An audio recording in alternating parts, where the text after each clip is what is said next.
সমূহ অসমবাসী ৰাইজক কৰম পূজাৰ শুভেচ্ছা আন্তৰিক শুভেচ্ছা জ্ঞাপন কৰিছোঁ।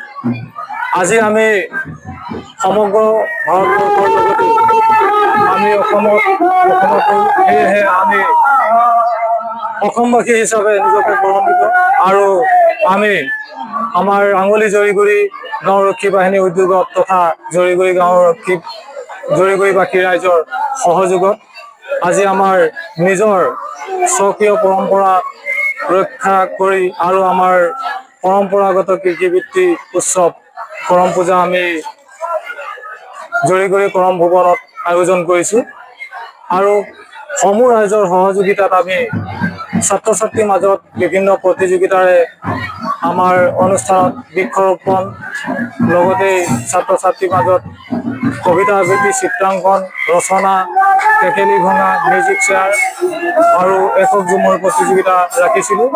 ইয়াৰ পাছতে আমাৰ মাজত বিভিন্ন বিশিষ্ট ব্যক্তিসকল উপস্থিত আছিল আৰু সেই উদ্দেশ্য আমাৰ এটা আছিল যে আজিৰ দিনটোত আমি যিসকল বয়োজ্যেষ্ঠ ব্যক্তি আছে তেওঁলোকক আমি বিশেষভাৱে আমাৰ গাঁওৰক্ষী বাহিনী হৈ সম্বৰ্ধনা জনাম বুলি এটা সপোন আছিল। সেই সপোন আজি দিঠকত পৰিণত হৈছে, যিহেতু যিসকল বয়োজ্যেষ্ঠ বিশিষ্ট তথা অৱসৰপ্ৰাপ্ত ব্যক্তি আছিল তেওঁলোকক আমি আজি এই অনুষ্ঠানতে সম্বৰ্ধনা পত্ৰ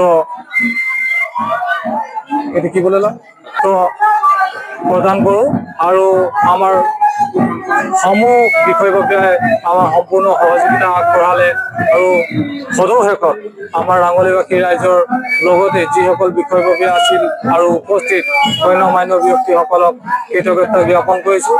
আৰু আমাৰ যিহেতু গোটেই নিশাই আমাৰ ঝুমুৰ নৃত্য পৰিৱেশন কৰিব, বহুত ইতিমধ্যে আমাৰ মাজত প্ৰায় 2000 মান ব্যক্তি উপস্থিত হৈছে। সেয়েহে সকলো ৰাইজে যাতে শান্তি শৃংখলা বজাই ৰাখি গোটেই নিশা ঝুমুৰ নৃত্য পৰিৱেশন কৰি আমাৰ ৰাতিপুৱা যাতে তাল বিসৰ্জনলৈকে সকলোৱে থাকিব বুলি অনুৰোধ জনাইছোঁ। আৰু সদৌ শেষত আমাৰ ৰাঙলী জৰিগুৰি গাঁওৰক্ষী বাহিনী তথা চতুৰ্থ বাৰ্ষিক ৰাজহুৱা কৰম উদযাপন সমিতিৰ তৰফৰ পৰা সকলোকে আন্তৰিকতাৰে অভিনন্দন জ্ঞাপন কৰিছোঁ।